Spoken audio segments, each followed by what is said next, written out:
dans les téléphones, pas de problème. Nous voilà Comment ça va? Ça va? Comme je te vois. Allô? Bon,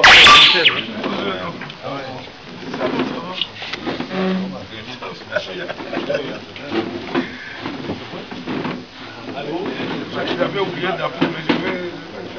Oui. Bonjour, Bata. Ça va bien. Il faut attendre.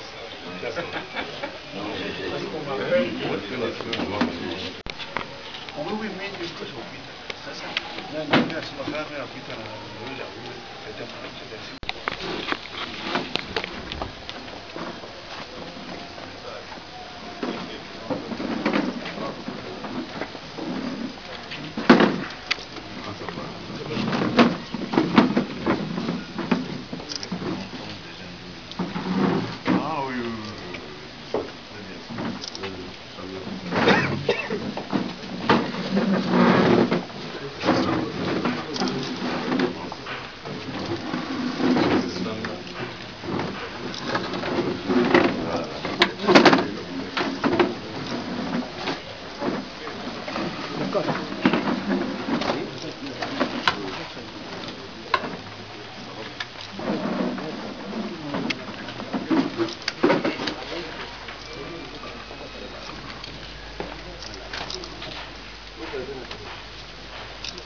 Voyons tout ce qui est la permanence de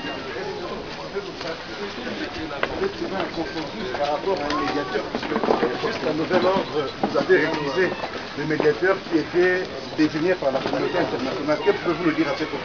Je n'ai pas de déclaration à faire à ce propos-là. Okay. Je ne peux pas faire de déclaration. Vous reconnaissez quand même qu'il y a un médiateur qui devrait être désigné, sinon il sera pratiquement impossible de tenir le dialogue formant... Désigné par vous?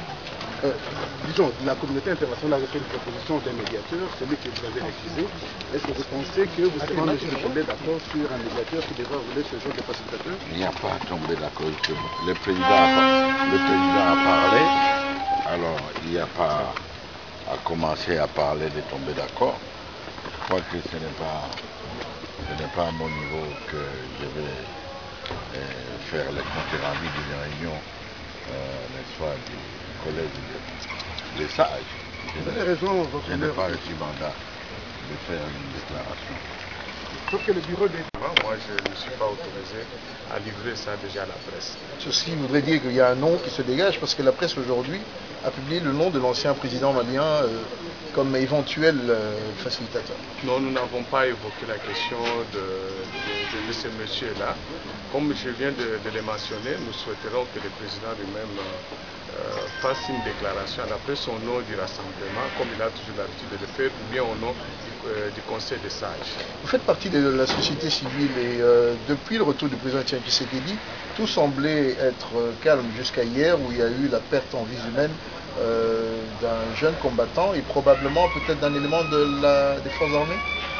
Oui, il faut d'abord rappeler ici que la vie humaine est sacrée et c'est ça même l'esprit de la Constitution de notre pays, mais aussi des instruments juridiques internationaux des droits de l'homme qui interdisent à ce qu'on puisse recourir à des exécutions ou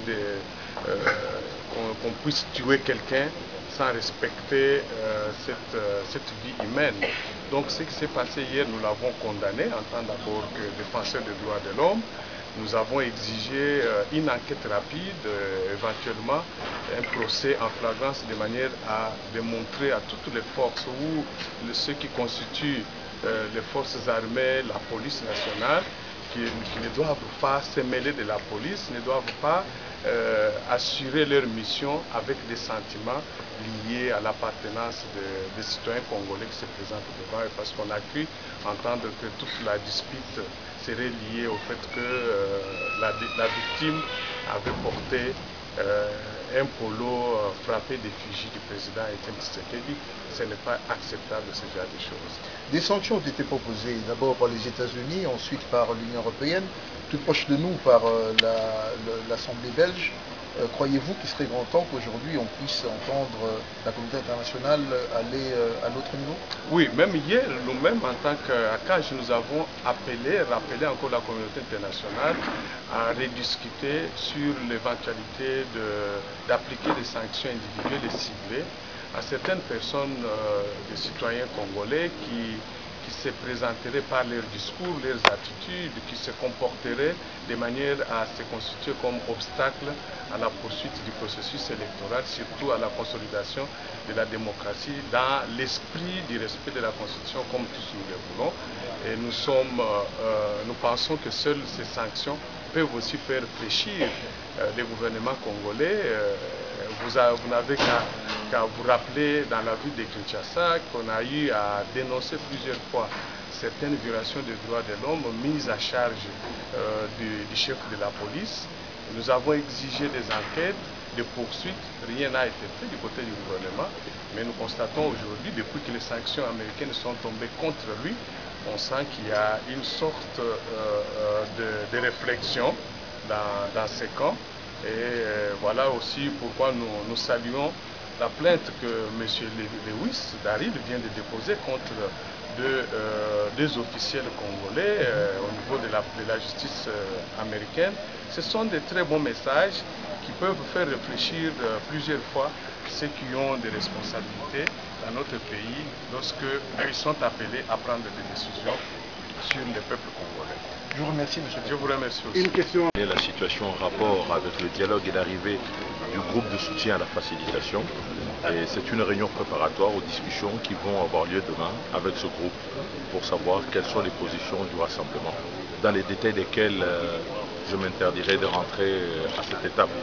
Mais il est clair que les positions qui ont toujours été affirmées sont là et nous attendons le groupe de soutien demain pour le lui faire savoir. Ok. C'était la là.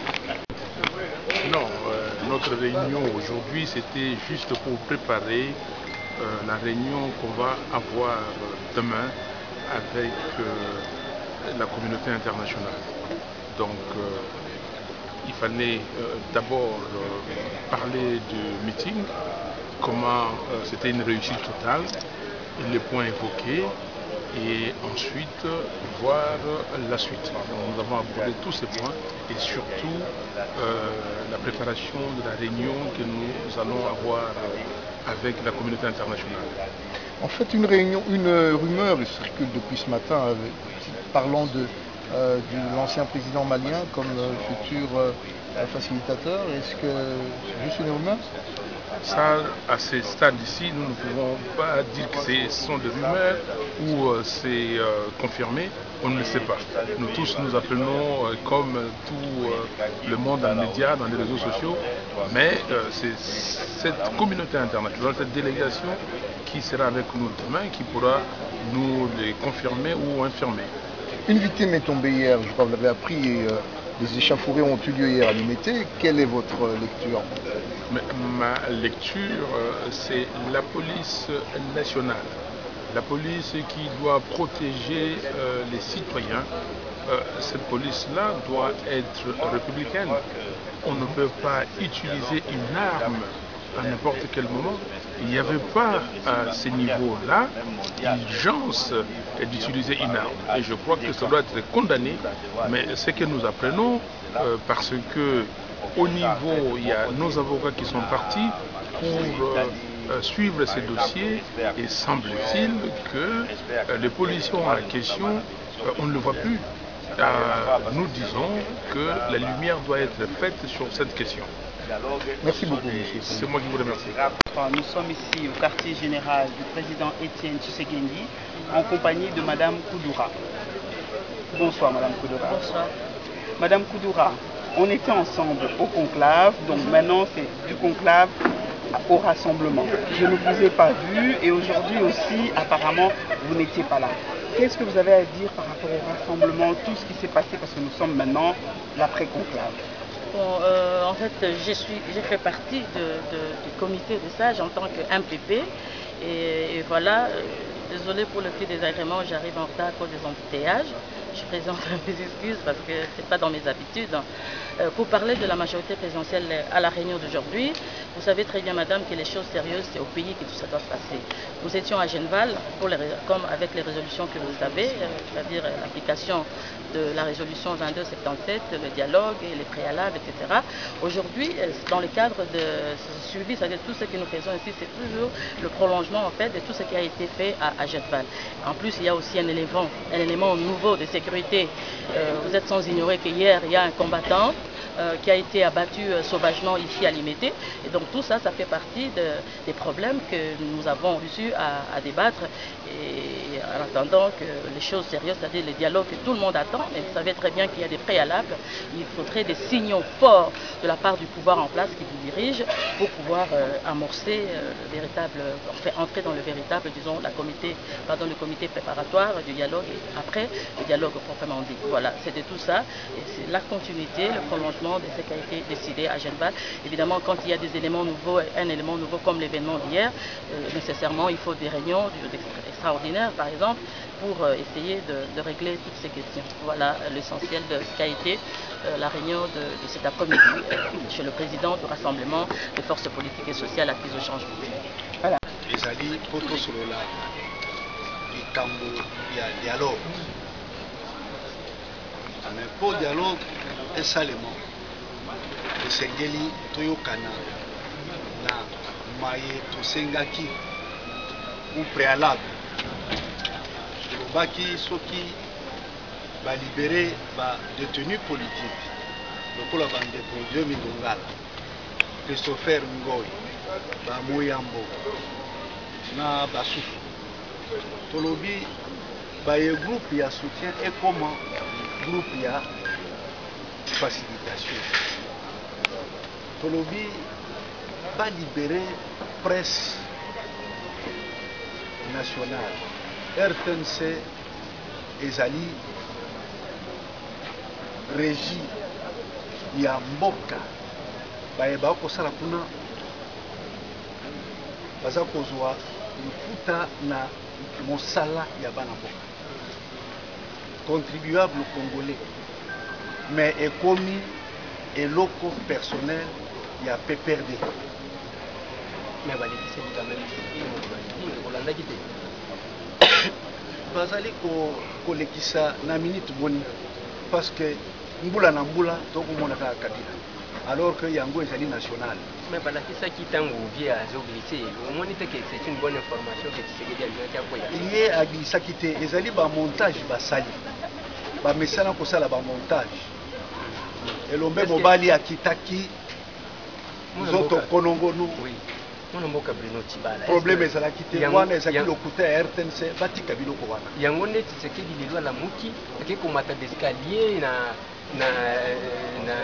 11e rue mpona kolakisa bango ke donc naza nanu bien eza nini ezali na ntina te eyalaki prévu lelo akende kotala permanence na biso ya sika elokola ezali na premier niveau akendaki amati escalier akomi kuna mpe akiti sans problème donc alakisi te montage wana basali ezali makambo ya lokuta ye azali nzoto konongola mpona koyamba mboka tomoni awuti wana azwi maboko mibale atie na poche eza ske eza sur na ngai ou bien kolakisa bango ke nyonso bolobaki eza rien ezalaka tik na ye banda kala mpo azalaka moto ya principe moto ya conviction moto ya caractère ça montre que ezali caractère na ye moto moko ya soki alobi oui c'est oui soki alobi non c'est non mais soki ezali mpona intérêt ya peuple congolais kobangisa ye te parce que aza kobunda mpona peuple congolais donc réunion toti kosala ezalaki elekani malamu toprépare manso tokoloba lobi ntango tokoyamba bapaye oyo bazali koya ya panel po te totala ndenge nini dialogue esalama na nzela ya malamu. Merci beaucoup.